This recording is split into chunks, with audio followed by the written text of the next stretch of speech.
Hello everyone, this is Terry Fan for thisiscorrect.com. In this video I'm going to be playing 4 tables of No Limit 25 Foreign Rush Poker.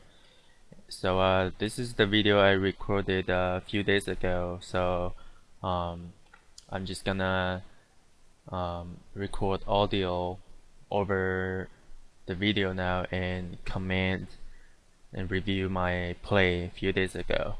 And in this video I'm going to be also discussing some general strategies I use to play the micro stake foreign rush poker. As some of you guys may have already known that rush poker plays slightly different from your normal poker, and apparently foreign games play quite differently from your 6max games, as I also discussed in the introduction video. So later on in this video, I'm pretty sure we'll have some spots where in 6max you might do differently, but in the foreign game we approach the hand slightly different from the 6max game. Alright, so here we go.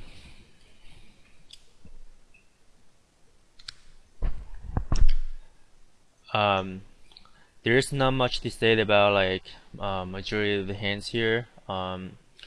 Oftentimes when you don't have any playable hands in the you just hit the quick fold button, and then sometimes you might have a playable hands but your position is just horrible. I would just also hit a quick fold button as well. But generally speaking, when I do get dealt deal aces, like ace rag from the cutoff or the button or the small blind, I will wait a little bit and hopefully it's folded to me so I can attempt to steal. And whenever I see there's a limper from the middle position and the guy who didn't buy in at full amount, I would just auto assume that he's one of the fish who likes to limp call, preflop raise, and then just check fold a lot of flop. So here, as you guys can see, that soon as I see this guy who didn't buy in full stack and then he limps from the middle position, I instantly give him a color note, which is purple, which is generally I use for fish. So with a hand like King Jack offsuit, I would be more than happy to raise isolate this fish.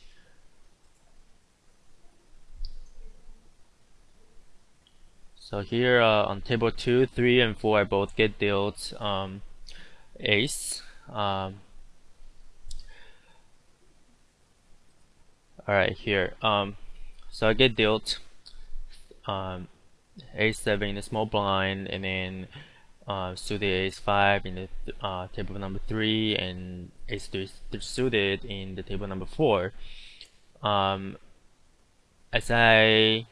Just like I discussed in the introduction video, there are tons of steals from the steal position. Whenever it's folded to them, it's pretty much like auto raise when it's folded to the steal position. So whenever you get dealt a legitimate hand like suited aces, or like king queen, king jack, or king 10 offsuit, or hands that play pretty well post flop, you can basically just 3-bet in a re-steal and expect it to fold like high percentage of the time pre-flop.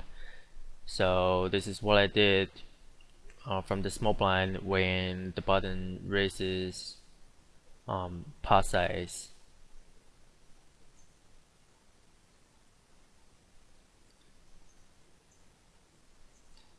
And on this flop, 4-7-6, two-tone board where I had Jack 10 offsuit. This is not the board where I will usually c-bet because this board actually smashes the fish limp call range pre-flop. Like a lot of fish who play foreign, they love to like limp call pre-flop with the middle pocket pair, or like hands like 7-8 suited, 8-9 suited, or like ace X suited, and this board just totally hits their range so hard that I don't believe my c-bet would take down the pot high percentage of the time.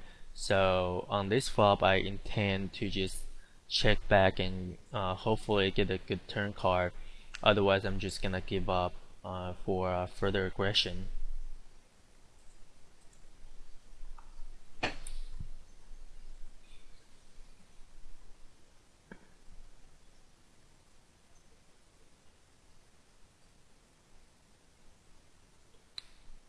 Yeah. So the turn 8 is definitely not a good card for me. So very easy. Just chip back and then fold to the bet.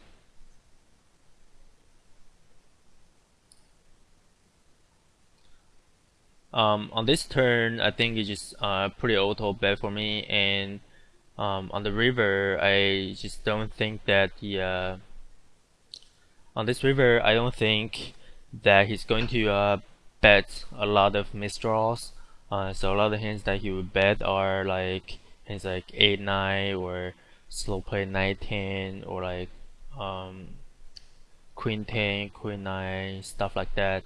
So on this river, I don't expect him to bet a lot of like hands that have a showdown value, for example, like Jack 10 or Jack 9, things like that. So when he if he bets the river, I'm going to just check fold here.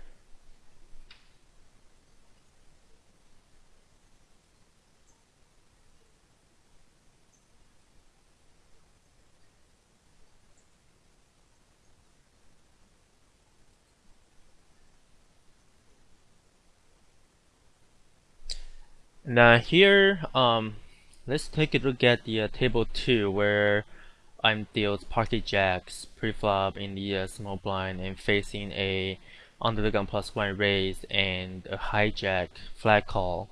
Um, in a spot like this, in the general or normal 6 max game, it's a very standard squeeze pre-flop and possibly just stack off pre for your entire stack in a 6 max game. But however, in a 4-ring game where pretty much everybody's early position open range is just so tight and pretty much limit to mid to high pocket pairs and ace queen, ace king, and king queen.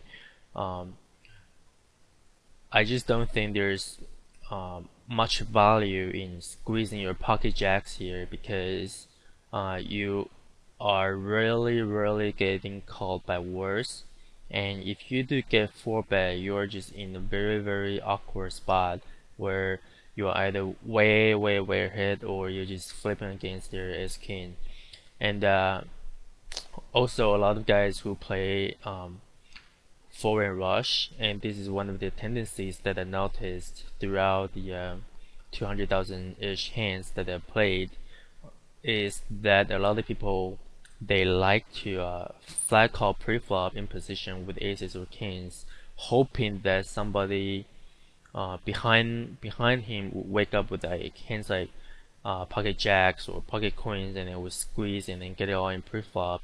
So um, when you are playing a foreign rush poker, you really should treat your pocket jacks as like drawing hands and not like a monster hand, because pocket jacks does play well in a single raise pot but not a re-raise pot in the foreign game. So this is why I intended to just flat call other position, and hopefully I will hit a set on the flop. So on this 3-4 king flop, this is a fairly safe flop for me. So I might most likely I will be check calling one bet and fold to further aggression. Let's see what I did.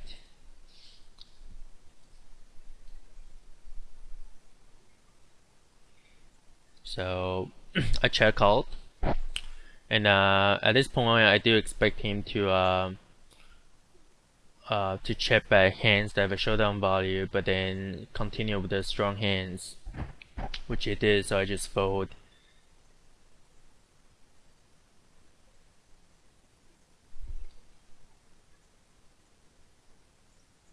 Pretty standard for the jacks and the kings.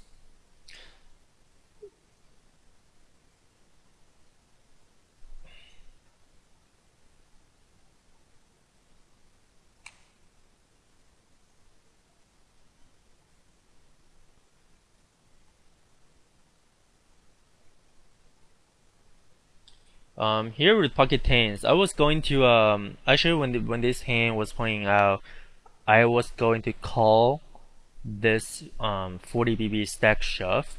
However, the guy behind him made a reshove, so this is a in a foreign game. This is a pretty easy fold to me. Um, I don't know about the six max because in the six max sometimes your pocket tens can be a call right here, but I'm pretty sure in the foreign game it's a pretty easy fold. So let's see what they have in this spot.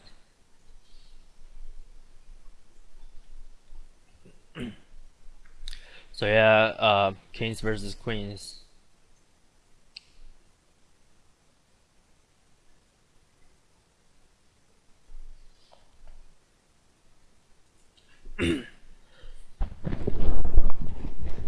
Okay, so here I got dealt ace king suited in the big blind facing Octagon open.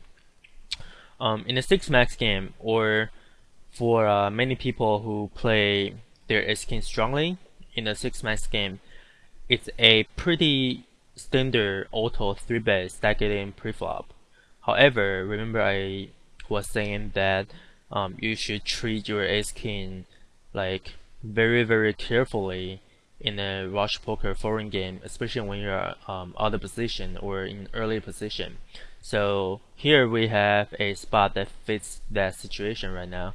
I just don't think that by 3-betting here you are getting called by any hands that are worse than you, and the hands that will 4-bet and ship it in against you, you are really just actually way behind. Like you are up against like pocket kings or pocket aces, which happens actually really often in the foreign game, where you're just actually flipping against like pocket jacks or pocket queens, which you are actually slightly behind.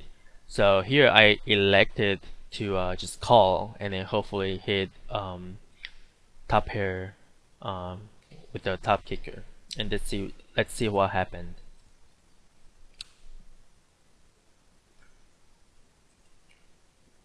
So okay, I just call and then flop came down 475 rainbow. Actually, this is not a very bad flop.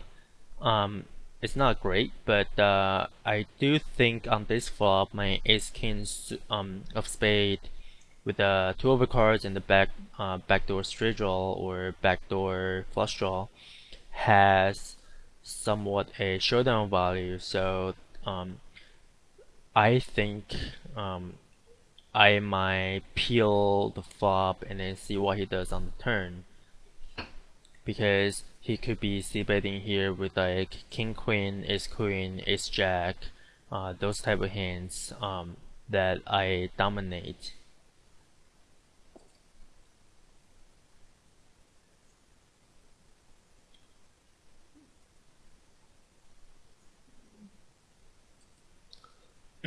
So I called, and turn is obviously great for me because I do pick up backdoor gut shot with two overcards and the backdoor now flush draw.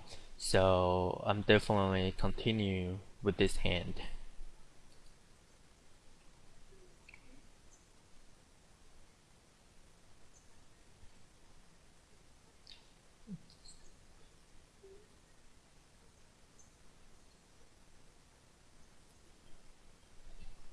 So I think the turn call is pretty standard, and there's not much else you can do about on this spot. I think check raising might be okay, and you might actually be able to uh, fold out some better hands like pocket nines, pocket tens, and even pocket jacks, because check calling flop and then check raising the turn generally represents such a strong hand, usually towards to set or like two pair in a foreign game, and people don't really stack off their overpaired light. So if you do get a read on your opponent who's capable of folding overpair, I think check raising here is actually okay against certain opponents. But in general, when I do pick up some backdoor draws, I prefer just check call and then see what happens on the river. So I checked, and he tanks, and then checks back, and then he shows aces.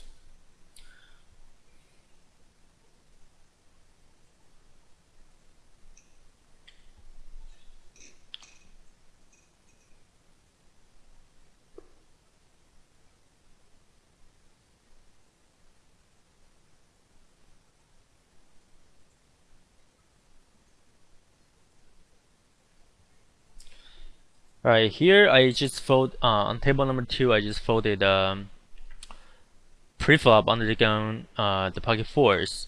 I do believe that in a foreign rush game, folding deuces through sixes under the gun or under the gun +1 is actually a plus EV play, because usually when you do open under the gun, you are really getting called by worse hands who have position against you, and you do sometimes flop set, but when your set, which is usually under set, get action, you are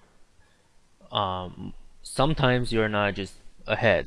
You know what I mean? Like, because hands that will call you pre-flop when they're in position, mostly are the hands um, that are pretty ahead of you, like pocket sixes or like pocket sevens, eights, nines, or tens.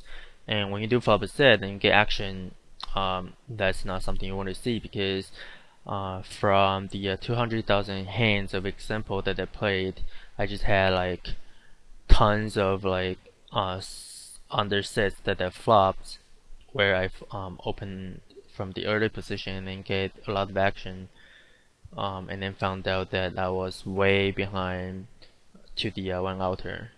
And here on the table 1, where I min raise on the bottom of the pocket nines and then get 3-bet from the big blind, unless you have a specific read that the blind is 3-bet happy, otherwise I think the standard play here would be just call and then proceed to the post flop carefully, because your pocket nines does have a really good showdown value and a set value, and perhaps overpair value.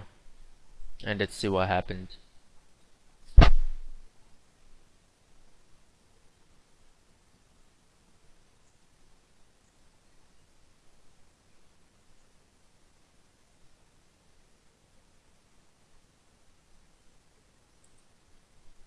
Okay, here on this ace 6-8 rainbow board, I in general, no matter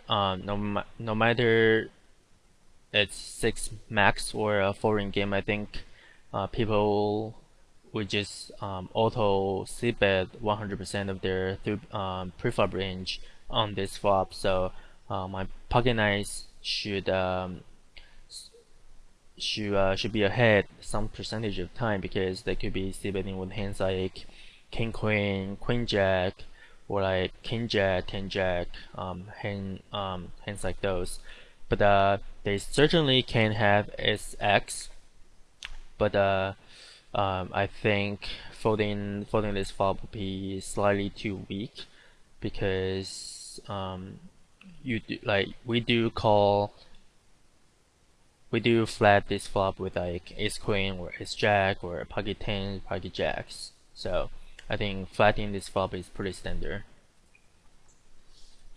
And king queen on table 4 is pretty standard fold against undergun open in the flat.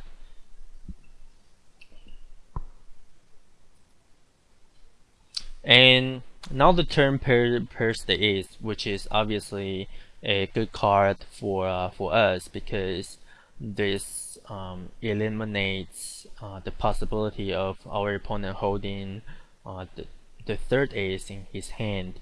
And I do believe that this is a spot where you are just close to impossible to be bluffed at if you bet when your opponent checks to you. So if you want to avoid the situation where if you don't know if you're going to call his river bet, I think this is the spot where you can bet the turn, and if you get called, then you just check back the river because if you do get check raise on this turn, your opponent is never ever bluffing here, and he can't really check raise you without an ace. Even pocket kings and pocket queens would just check call on this turn. So by betting this turn, you are actually setting a price for yourself to see a river showdown. So I like betting this turn myself.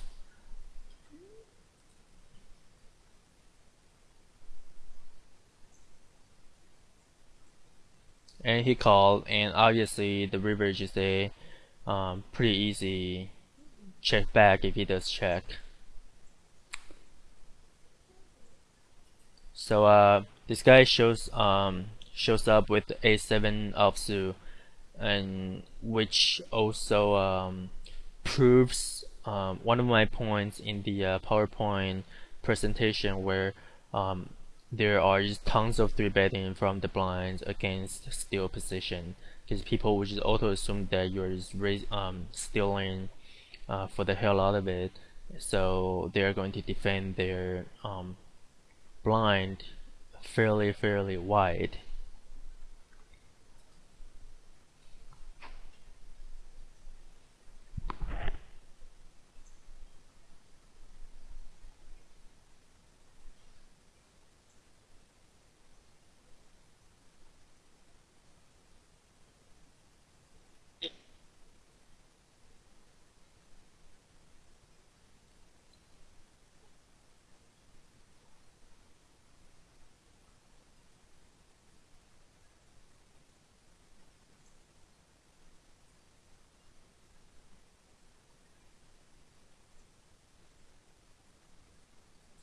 Some people like to 3-bet from the blinds with like hands like 2 Broadway cards like King Queen, Queen Jack.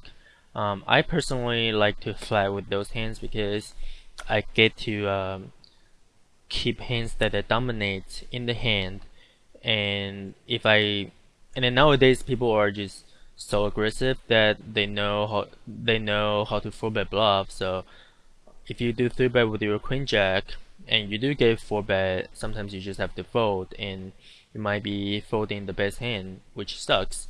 So I personally just like to flat with the hands like Ace Jack, Queen Jack, King Queen, Ace Queen, those type of hands, and then keep the hands that dominate in and make them pay for the price post flop. And also because I'm more of a post flop player, so I like to keep my pre-flop variance as low as possible, unless it's absolutely necessary to get into a pre-flop war against people who open from the steal position. But generally speaking, I do believe that if you want to lower your variance and then actually start improving your hold'em skill, I highly suggest you start playing more post flop rather than 3-betting, just because everybody's three betting from the blinds, and if you don't three bet, you feel like you are behind the curve. I personally don't really believe three betting the shit out of the stealing position can actually make you a better player. You are just literally just increasing the variance to your bankroll and to your game, because sometimes you're really just getting into a lot of pre-flop wars against each other. So here I elected to just flat call pre and then do flop a top pair with a mediocre kicker on the drawy board, and let's see what our opponent does.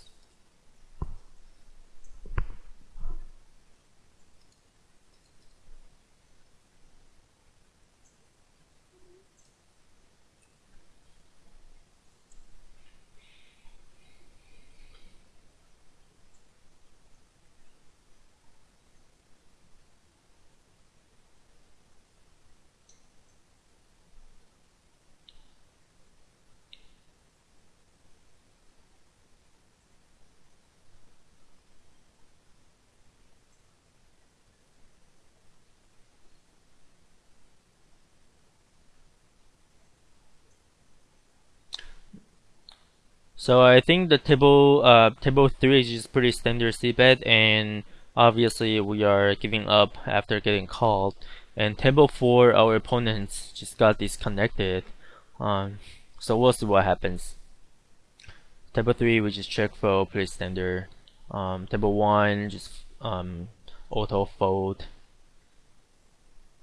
There's not much to say about that.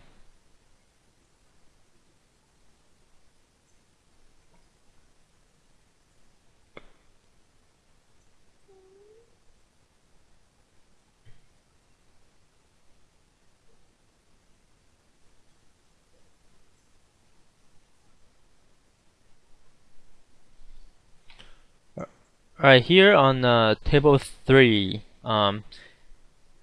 if you guys paid enough attention, you guys may have noticed that whenever it's folded to me on the button or hijack, I generally just make it a very small raise. Especially on the button, I like to just min raise, and on the cutoff, I like to 2.5x to open. The reason for that is I'm giving myself a cheaper price for steal, and the second reason is that nowadays people are just so aggressive from the blinds where you can just automatically assume that you will get 3 bet from the blinds if you open from the steal position. So in order to counteract the high 3 bet frequency from the blinds, I started to implement the min raise strategy from the button and from the cutoff, which works like a charm, because when you do min raise, you are just actually making them think, oh, this guy might be min raising with a monster hand, therefore I should be folding a lot of hands that he wants me to call. Or if you do still get 3 bet, you can get out cheaply, which is also another advantage of min raising.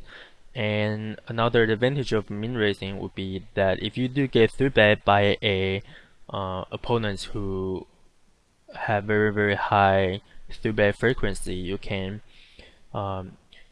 make a smaller 4 bet bluff as you normally would when you do open 3x and then you get 3 bet to 11x, and then when you 4 bet you need to make it to like 24 or like 23.5 or like 25x, which literally puts quarter of your stack in preflop, and if you get shoved on, you lost like quarter of your stack, which sucks.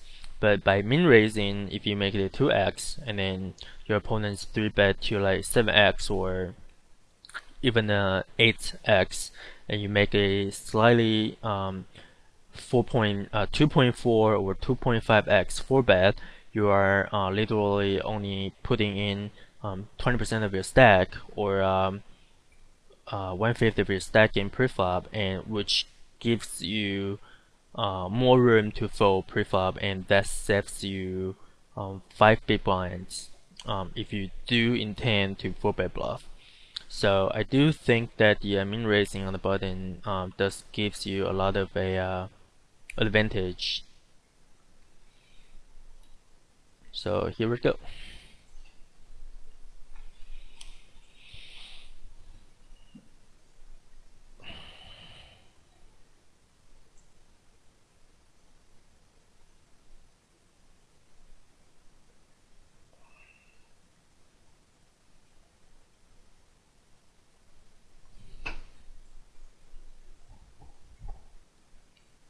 So table 4, our opponent definitely just got disconnected, so I just take a stab at it and he folds instantly.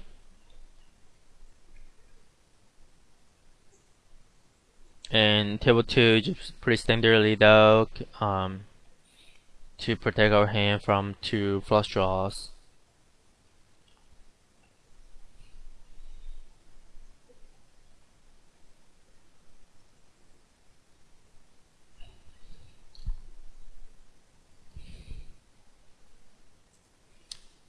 Here the pocket tens, I think there's not much we can do except for just flat calling and then trying to hit a set. And obviously the flop is great for us, so we're going to peel at least 1 bet and then see what he does on the turn.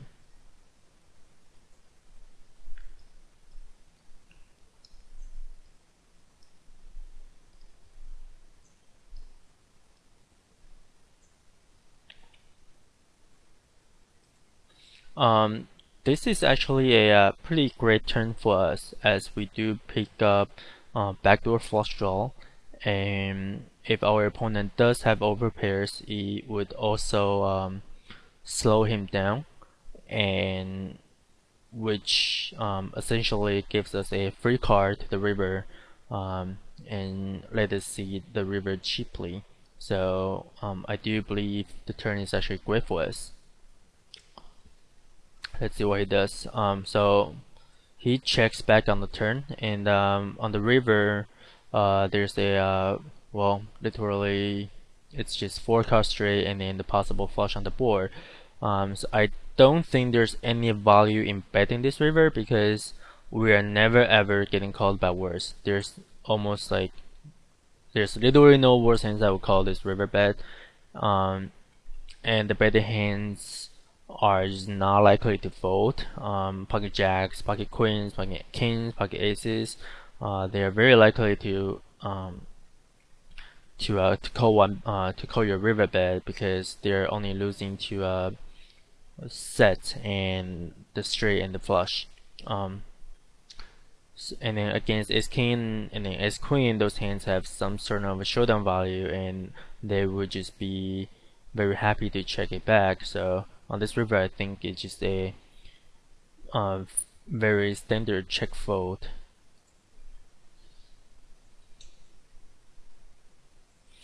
And then our opponent has kings, which sucks.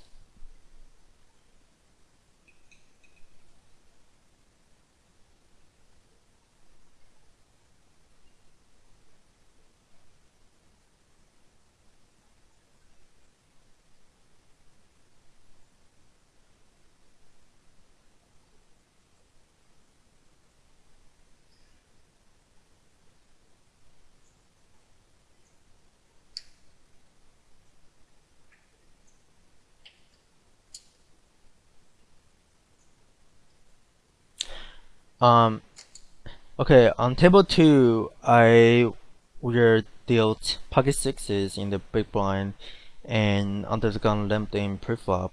You guys may have already noticed that I have been dealt many small pairs in the blinds where there were a lot of limpers from early position or middle position or even late position. In a general 6-max game, a lot of people just raise and isolate the limper. However, I don't think that would be a very profitable or even plus EV play in a foreign game, because usually when people limp from the middle position or early position with whatever they're limping with, it's more toward to middle suited connectors or suited aces or pocket pairs like deuces through pocket eights. So, and it's really just hard for them to check fold unless you make it a super huge raise. Otherwise, their standard play for those hands that they limp with would just be check call and then hopefully hit a set against you. So I think in a rush poker foreign game, it's more plus EV if you flag call or complete or just check your option when you're in the blind, or even when you are on the button or hijack or cutoff or early position or middle position limps, and then you have a small pocket pairs like deuces through pocket sixes or sevens. I think it's a better play or a more plus EV option if you just flag call behind instead of just raising.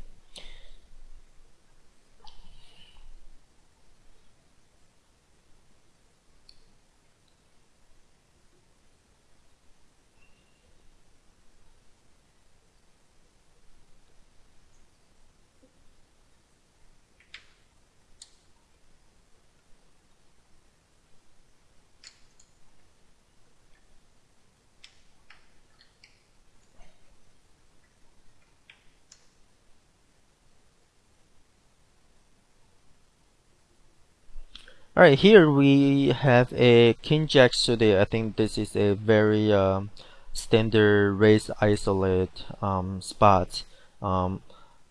Notice though, this is quite different from the point that I just made, where I think it's better to limp behind with pocket pairs.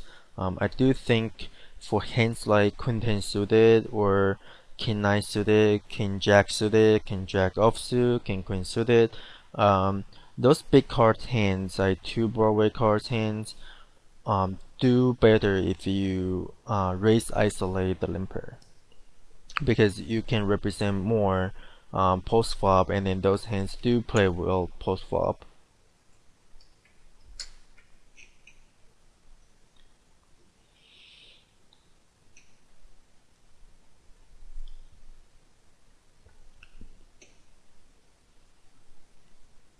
So the table 2 where for the pocket fours, that's pretty fairly standard for me. He called and the flop comes ace 9 10.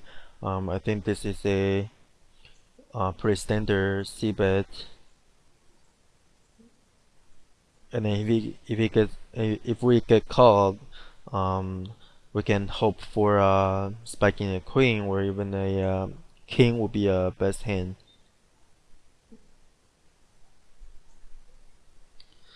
Alright, here on table 1,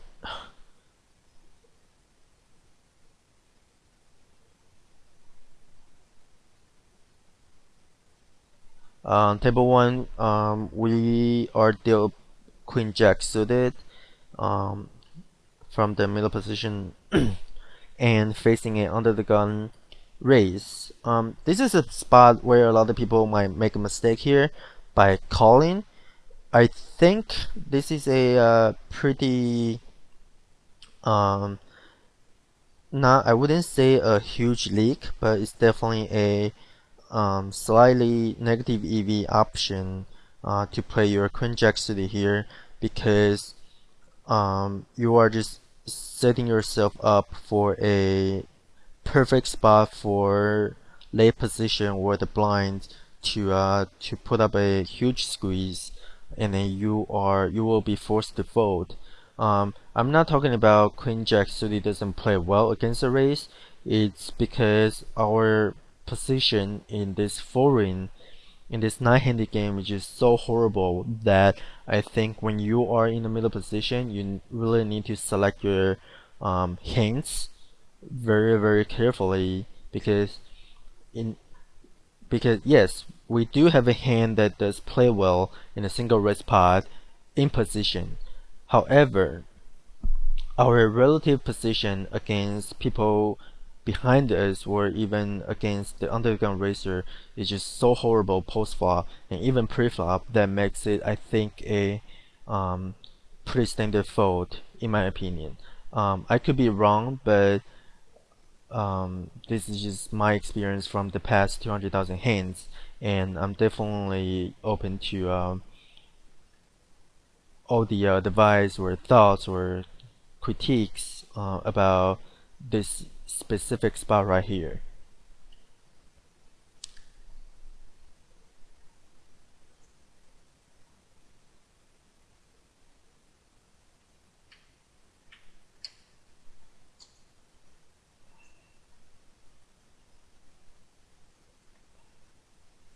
Uh, Table 4, we just fold the river, it's pretty standard.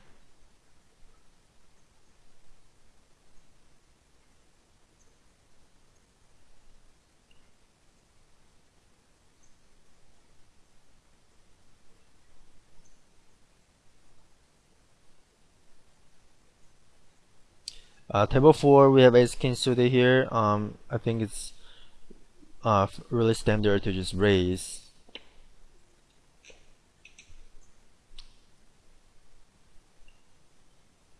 And then we flop the null flush draw with the royal flush draw with two overcards. So very standard c bet and take it down.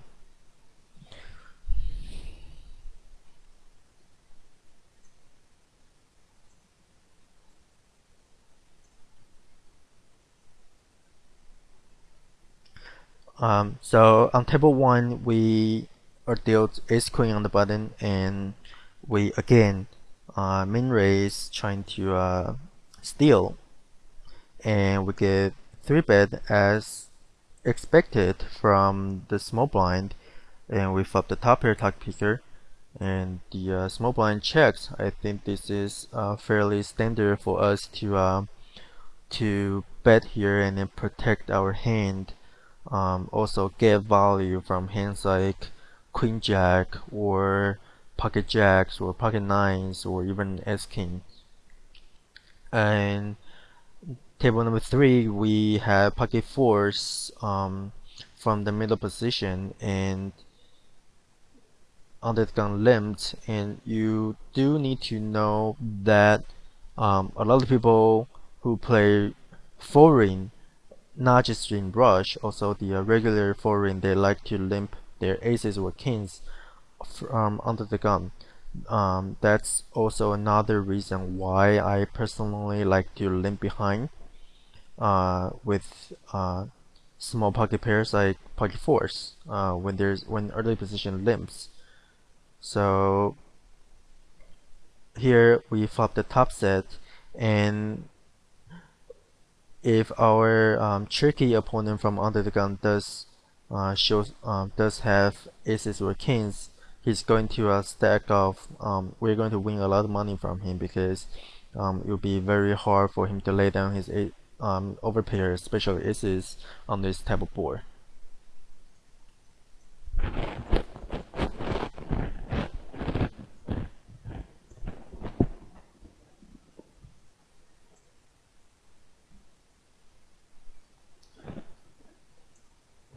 So we bet we made a pretty standard 2/3 the pot bet with our top pair top kicker in the 3-bet pot, and we get check raised. Notice that though, if we just call, we would only have like $12 behind or like $13 behind, and apparently we are not folding our top pair top kicker in the 3-bet pot. So and then our opponent can easily have a lot of hands like Queen Jack, Ace Jack, Ace King, Pocket Jacks, or like king queen suited or ace jack suited, um, against that range we're actually quite ahead. So I'm pretty happy to just stack it in on this here, and then hope for the best. And we ship it in, and he also has ace queen. All right, and here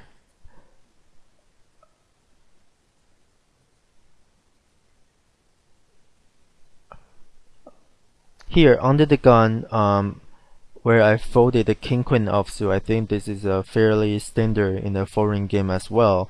For those who don't really play a foreign game, you should start learning to fold some hands that you would have opened in the from under the gun in a normal 6-max game, like for example ace jack offsuit, or like king queen offsuit, or like pocket deuces through pocket fives or sixes. So I folded king queen under the gun, and I think that's a right play.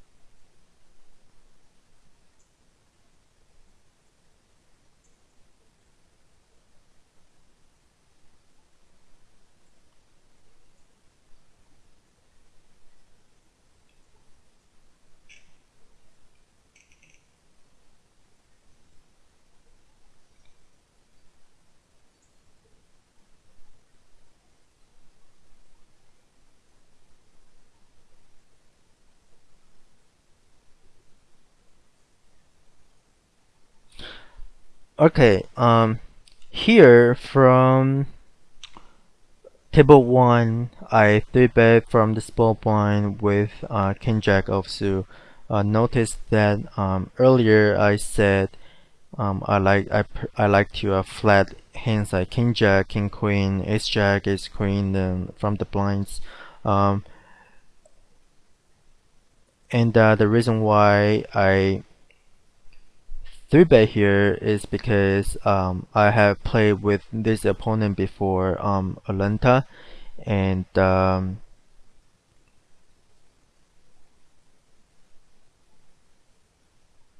any votes this time?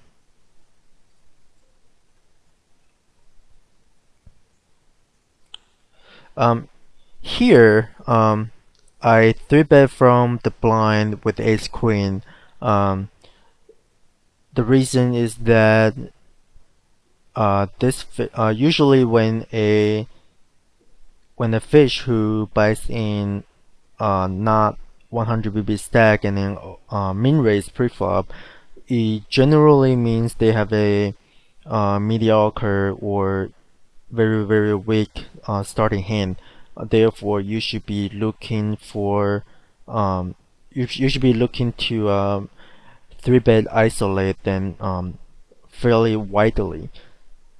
Therefore, here in this specific spot, I chose to 3-bet preflop with this queen, ace queen for value, because our fish opponent just doesn't really have any strong holding hands when they min raise, and we do flop actually pretty decent. We flop a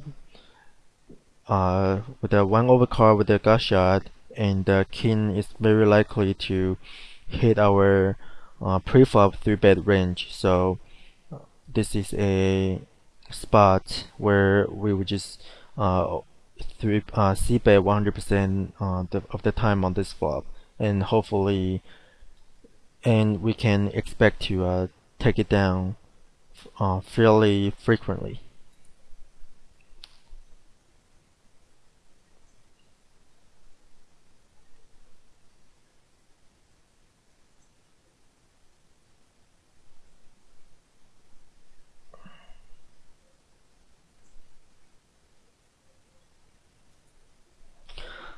So here, we get min raised by our fishy opponent, when we made a half pot c-bet. Um, when our fish opponent makes a min raise like this, it generally doesn't mean anything. They could have a strong hand like king queen or king 10 or flop sixes or flop pocket tens, but those hands just um, doesn't happen that often, and it's a very small part of his range. And most of the time when fish min raise your c-bet, they either don't have a top pair or they min raise because they see you make a weak c-bet, so and they just assume that you don't have anything, so they're just hoping that their min raise can take down the pot. um, so with that being said, I think perfect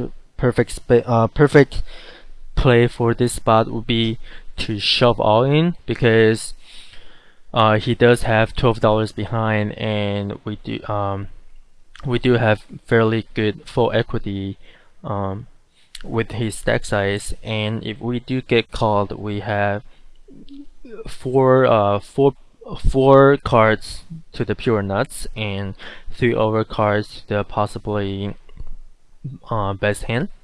So here I elect to shove it in against this fish's min raise.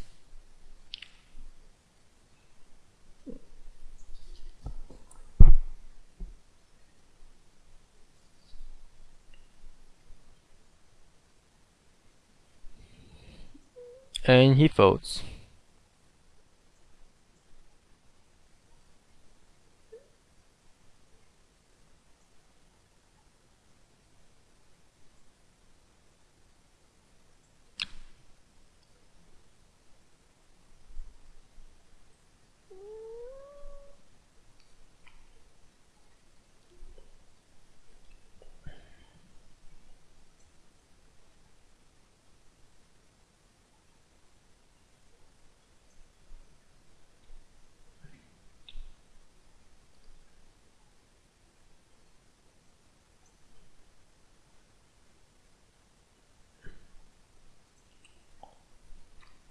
Table 1 is pretty standard for pre-flop with our pocket fours against the squeeze.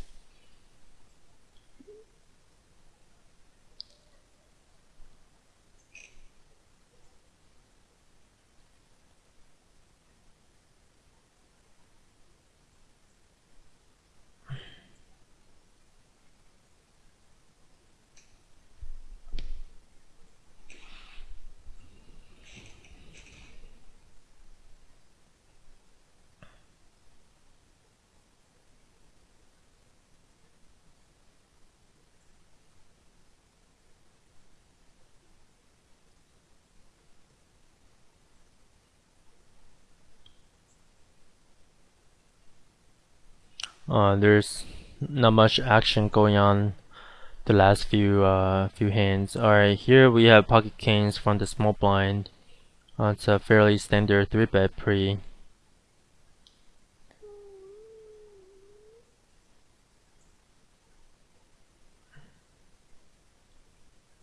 And we flop pretty well and standard c-bet here. Table 2 we flopped open end straight draw with 1 overcard.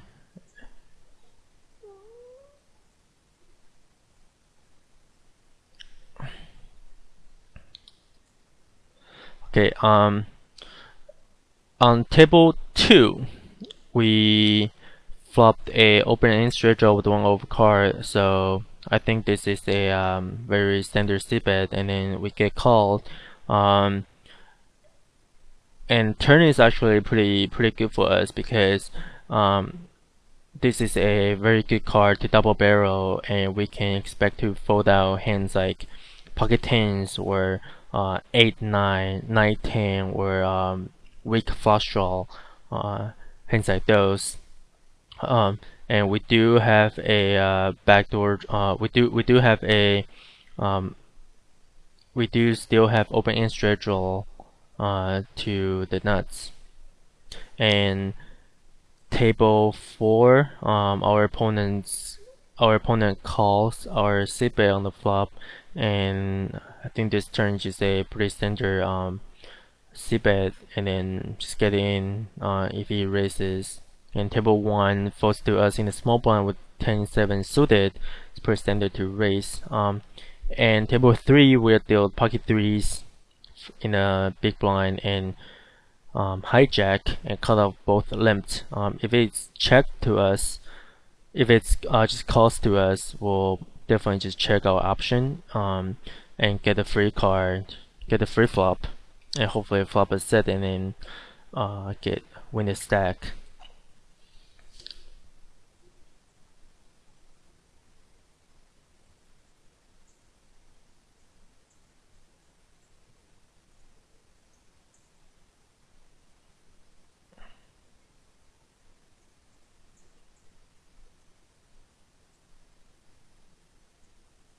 So we both had the queen 10 on the table 1.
Table 4, I think is really standard to raise pre-flop.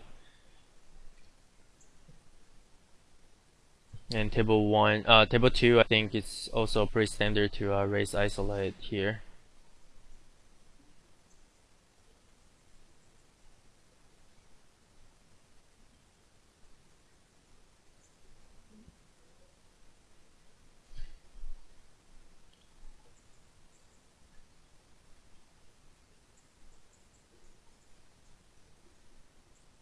Alright, here on table 1, we are dealt ace king apart from the hijack, and we open it's folds to us pretty standard. As expected, we get 3 bets from the small blind. Notice though that this ace king spot is completely different from the ace king situation I was talking about in the PowerPoint presentation in the intro video. I think this is one of the spots where it's okay to play for stack 100 to 125 or even 150 BB deep preflop in a rush foreign game. So here I chose to 4-bet with the intention of calling a shove. Let's see what it does.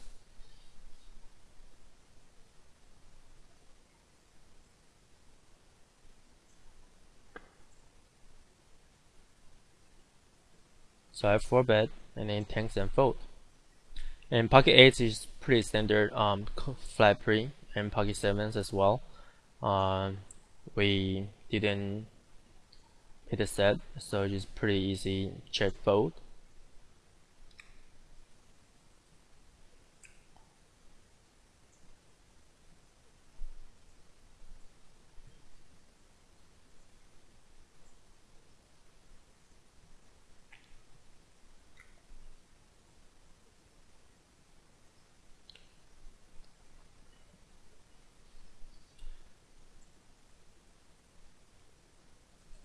Okay, so the time is up, and